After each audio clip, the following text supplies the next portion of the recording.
Садыр Нуркожоевичти колдоп тургандар бар бекен?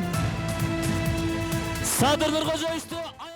Несмотря на минусовую температуру на улице, жители Карасуйского района прибыли на встречу с Садыром Джапаровым. Самый главный вопрос, который интересовал кыргызстанцев – почему Садыр Джапаров игнорирует теледебаты?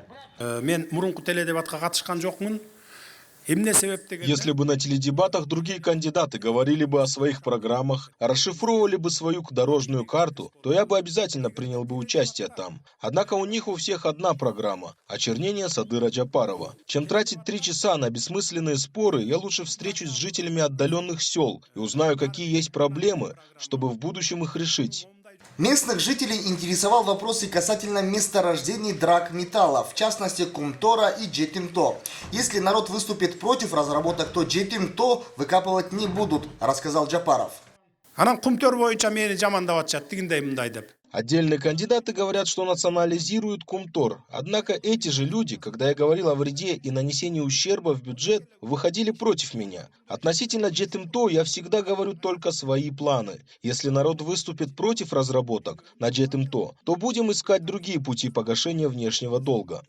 Местные жители встретили народного кандидата радушно. С выбором карасуйцы уже точно определились. Многие отмечают его реформаторские качества. Садыр Джапаров большой молодец. Мы поддерживаем только его. За месяц он сделал то, чего боялись делать его предшественники – работать для народа. Садыр говорит о Курултае, о президентской форме правления. Это говорит о том, что он готов брать ответственность и отчитываться перед народом. Говорят, что Садыр Джапаров подкупает голоса и подвозит на встречи местных жителей силой. Это неправда. Я пришел сюда сам, несмотря на лютый холод. Моя семья поддерживает только Садыра Джапарова. Молодежное крыло поддерживает Джапарова в надежде, что именно он решит проблемы миграции. В Карасу этот вопрос стоит остро. Матери не видят своих сыновей годами.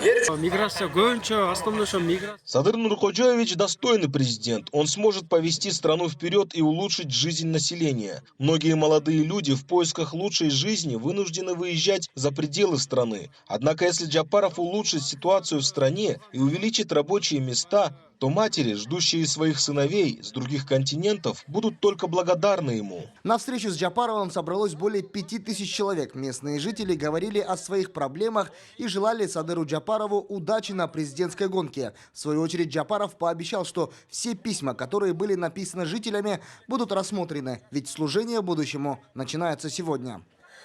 Күндүн суугуна карабай, ушул жерге келип берип, жолугушууга келип бергениңиздер үчүн мен терең ыраазычылыкты билдирем.